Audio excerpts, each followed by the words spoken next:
Greetings, my friends. It is 7 months post-op.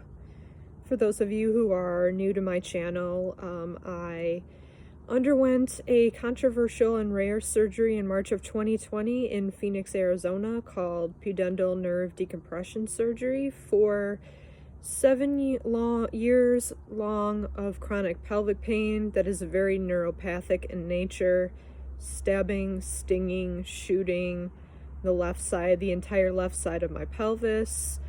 It is 7 months post-op, and overall I have not noticed any changes. The recovery process for this type of surgery can take up to 2 years, they say, to feel any differences. However, I believe that I have an array of symptoms outside of this nerve issue that could possibly be contributing to this neuropathic pain that I've been feeling. Although it is hard to tell because the nerve itself is responsible for so many functions, and when it dysfunctions, it causes so many secondary issues of the central nervous system, of the pelvis, of the digestive system, of the bladder. So it can be very misleading to try to find the root cause of the problem. In 2019, I was able to start working remotely part-time, starting in April of 2020. So I am in the process of filing for disability, which I will probably be denied at first. However, it's just not possible for me to live a normal life or work a normal work schedule. I cannot sit, I cannot drive. I really don't go out in public for too long because the pain gets so bad and it's very unpredictable from day to day how it's going to present, and I need a way out of a situation. Currently I'm exploring vascular compression syndromes that may be contributing to this nerve pain. And on October 30th, I have a venogram with intravascular ultrasound that I'm going to do, which I'm going to be put under for. And I have to make some decisions about whether or not I want them to place a stent in the iliac vein if he finds reason to. Otherwise, it's pretty much just a waiting game for me.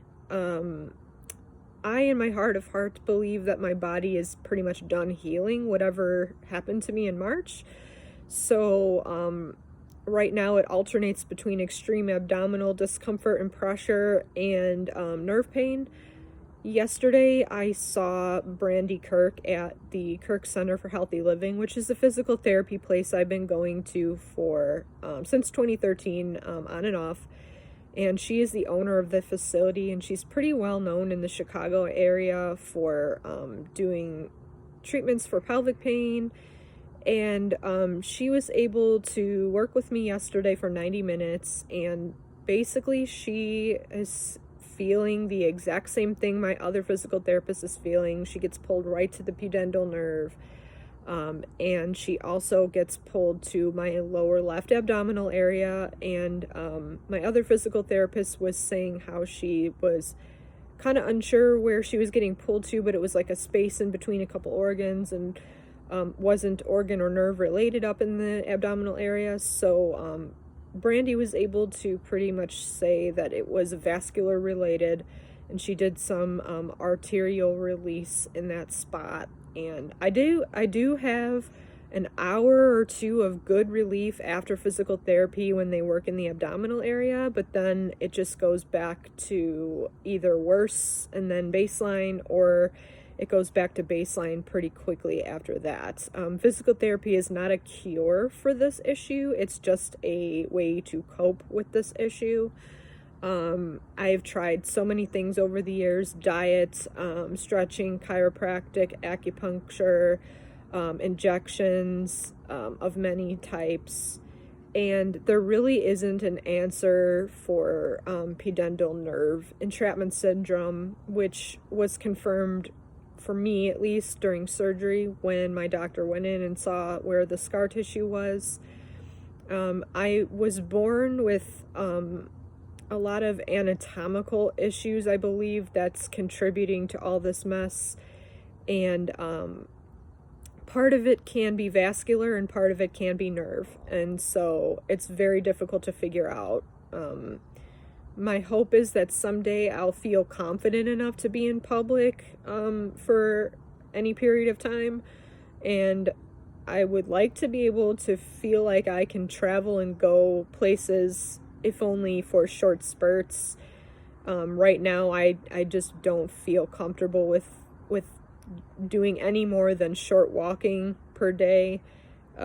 Mentally, it's very difficult because I feel very isolated. Even though during this pandemic everybody's technically isolated, I just feel a lot more mentally isolated from people because I can't really do social interaction for too long without feeling exhausted mentally or physically. And I feel very self-conscious and sad and depressed seeing everybody doing normal people things when I'm 31 years old, turning 32, and it's very difficult. And I currently live with my parents. My mom's been helping me since surgery to take care of myself day to day because she's retired. She drives me to physical therapy and doctor's appointments, and that's pretty much the only time I leave this property, other than to take a short walk, maybe down the block or to the park. So mentally, it's been very rough. I'm sort of hoping that as time goes on, I find out more about what could be contributing to this nerve pain. Dr. Hibner, my surgeon in Phoenix, Arizona, has not been able to be contacted because he's opening his own practice, and the timing of this could not be any worse. He was emailing us with his personal email for a while and then probably had to stop due to legal reasons. So while I understand, it's just very frustrating and difficult not being able to collaborate with him at this time. I really do not want to be waiting for 2 years to continue to rule things out. When it comes to major surgery, obviously I probably am not going to be undergoing, even if something does show up for the near future. But at the same time, I do want to do this testing to rule out other things. So basically that is really pretty much it. 7 months post-op, I have not noticed any positive changes. I've noticed changes in the way that the pain presents itself from pre-op, but my quality of life has not changed in the slightest. I've talked to some really awesome people across the spectrum of pelvic pain. A lot of them have the same symptoms as me, but didn't have the same onset, or vice versa. They had the same onset, but kind of different presenting symptoms. I've talked to some people that have vascular compression issues. Some people choose not to treat the issue because the treatment could be worse than the disease itself or might not offer much help. However, people with pelvic pain are coming more to the forefront of vascular compression issues and how it affects the pelvic area. And I feel like I need to experiment and try taking some aspirin to see if that might help with some of these vascular problems, at least just to try it. My doctors, I've been emailing, my other doctors, and they just don't seem to want to really help me anymore because they don't really know what to do with me. They've done everything they could possibly do with me. They're basically just a vehicle to get me to another doctor or another test or something like that. They don't really know what to do at this point.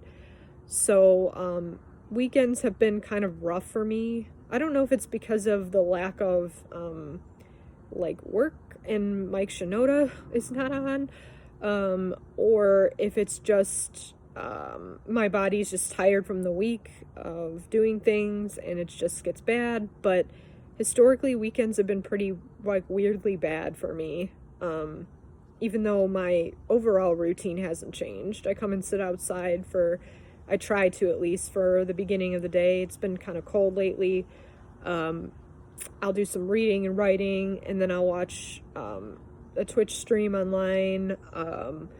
and then I'll go to the mailbox to get the mail, or depending on the weather and my physical well-being, I'll maybe do a short walk, I'll take a short nap, I'll make a smoothie or some food, and that's pretty much it. And I talk to people pretty much on Messenger all day. So anybody who's been talking to me on Messenger, I really appreciate it, all the support. And this is me 7 months post-op. I will talk to you guys in a week. Have a good one.